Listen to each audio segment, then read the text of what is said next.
I was prepared to sit there for almost any length of time just to listen to her talking. So when the girl says that it's a short journey, thank goodness, the man is telling to himself that he enjoyed sitting, he enjoyed the girl's company. So he had prepared himself to sit for any time, for any longer time, just to talk to her. Her voice had the sparkle of a mountain stream. So he's describing the voice like the stream flowing through a mountain.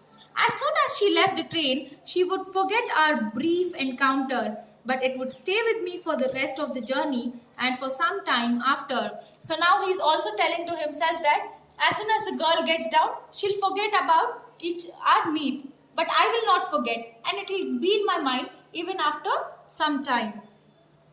The engine's whistle shrieked, the carriage wheels changed their sound and rhythm.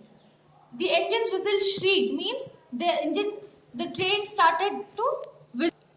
The engine's whistle shrieked, the carriage wheels changed their sound and rhythm. This means that when the train was arriving at the station, the engine started to whistle and the wheels also started to move slowly. When the train is moving at a higher speed, the sound produced by the wheels is different.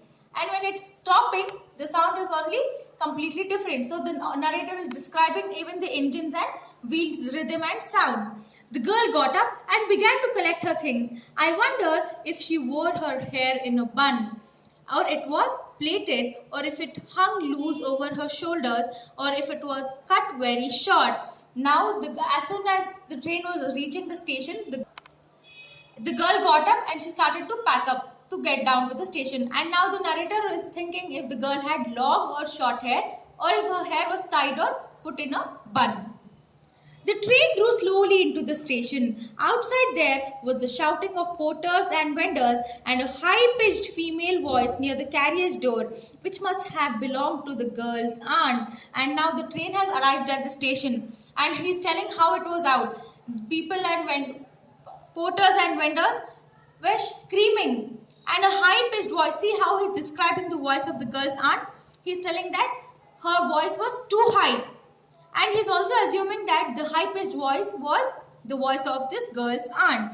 Goodbye, said the girl. And now the girl told goodbye to the narrator. She was standing very close to me, so close that the perfume from her hair was tantalizing. I wanted to raise my hand and touch her hair, but she moved away, and only the perfumes still lingered where she had stood. So now when the girl stood, the train has arrived at the station, the girl stood and she also told a goodbye, leaving the perfume which was lingering near him. You may break, you may shatter the vase if you will, but the scent of the roses will linger there still. So now he's telling to himself that you may break, you may shatter the vase if you will, but the scent of the roses will linger there still. This means that the narrator is telling, even though if you break a flower vase, it'll break, but the scent of the flowers, the smell of the flowers will remain there for a long time. There was some confusion in the doorway. A man getting into the compartment stammered an apology. Then the door banged shut and the world was shut out again. I returned to my berth. The guard blew his whistle and we moved off. Once again, I had a game to play with the new fellow traveler. The girl gets down and another man enters.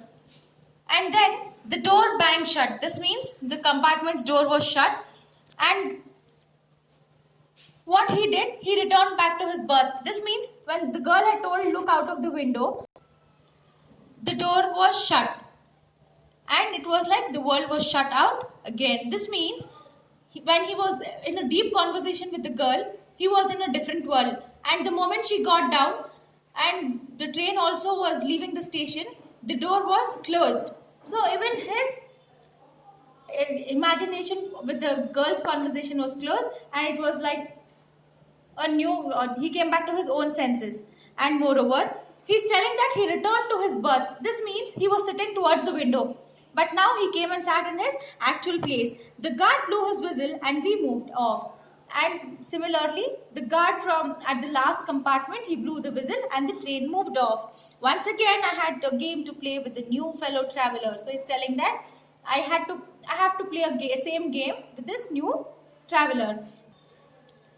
The wheels took up their song. The carriage groaned and shook. I found the window and sat in front of it, staring into the daylight that was darkness for me. So now again the train gathered its speed, in the sense the train was moving with a high speed, and again wheels took up their song. See, when the train moves at a higher speed, the wheels also produce some different sound. So he's telling that again. I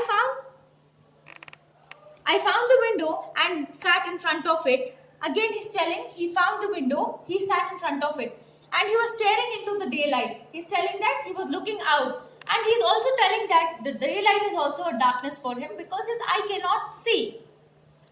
So many things happening outside the window. It could be a fascinating game, guessing what went on out there. He's telling that there are so many interesting things which are happening outside, and it could be a fascinating game, guessing what went on out there. He's telling that whatever is.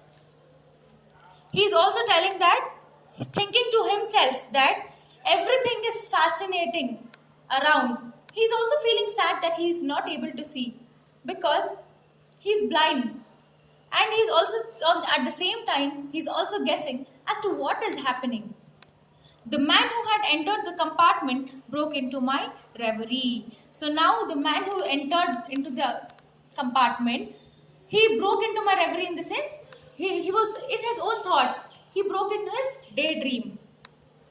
You may be disappointed, he said. The man is telling the narrator, you may be disappointed.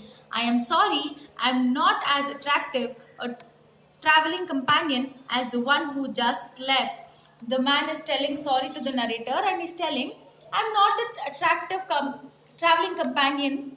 He's comparing himself with the previous girl. He's telling, I'm not like the previous girl who just got down. She was an interesting girl, I said. So narrator is telling the man, she was an interesting girl. Can you tell me, did she keep her hair long or short? So the narrator is asking the man, please, can you tell me if she had a long or short hair?